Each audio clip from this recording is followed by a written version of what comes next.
Friends, ഇന്ന് നമ്മൾ ഒരു ചെറിയ റെസിപ്പി ആയിട്ടാണ് വന്നേക്കുന്നത്. നമുക്കിന്ന് ചോറ് വേണ്ട, അതിന് പകരം ചേമ്പ് മുട്ട അവിച്ചതും പുളിമുളകും കൂടെ കഴിക്കാനാണ് നമ്മൾ രാത്രിയിലത്തെ പരിപാടി. അപ്പോൾ അതിൻ്റെ പണികളൊക്കെ നോക്കാം. അപ്പോൾ നമുക്ക് ഈ ചേമ്പ് മുട്ട ഒന്ന് ചുരണ്ടാം.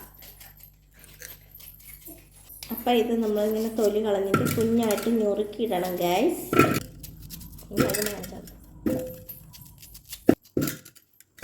അപ്പോൾ ഇനി നമുക്ക് കഴുകാം.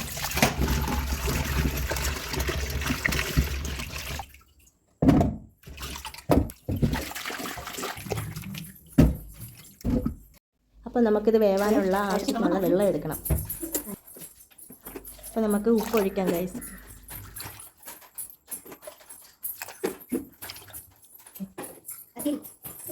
അപ്പം നമുക്ക് ഫ്ലെയിം കത്തിച്ച് ഇതങ്ങോട്ട് അടുപ്പിലോട്ട് വയ്ക്കാം. അപ്പോൾ നമുക്ക് കട്ടൻ ചായക്ക് വെള്ളവും കൂടെ വയ്ക്കാം.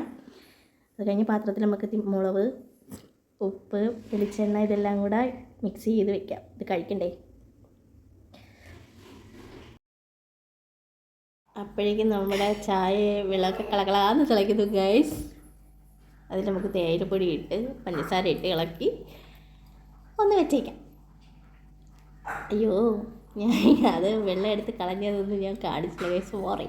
ഇനിയിപ്പോൾ നമുക്കത് ഒരു പാത്രത്തിലോട്ട് മാറ്റിയിട്ട് ഈ ചമ്മന്തി എല്ലാം കൂടെ കൂട്ടി നമുക്കങ്ങ് തട്ടാം ഗൈസ്, കഴിക്കാം.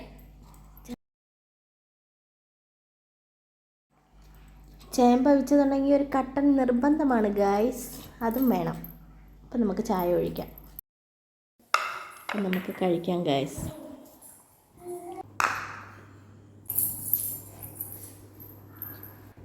ഒന്ന് നമുക്കിത് എടുത്ത് കഴിച്ച് നോക്കാം ഗൈസ്.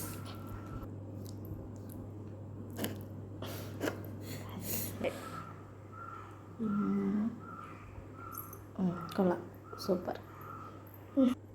കൊള്ളാം ഗായ്സ്, അമ്മ ഉണ്ടാക്കിയത് നമുക്ക് ഇഷ്ടപ്പെട്ടു, സൂപ്പറായിരുന്നു. കൊള്ളാം ഗായ്സ്, സൂപ്പർ. അപ്പോൾ ഗായ്സ്, വീഡിയോ ഇഷ്ടപ്പെട്ടാൽ ലൈക്ക് സബ്സ്ക്രൈബ് ചെയ്യണേ. ബൈ.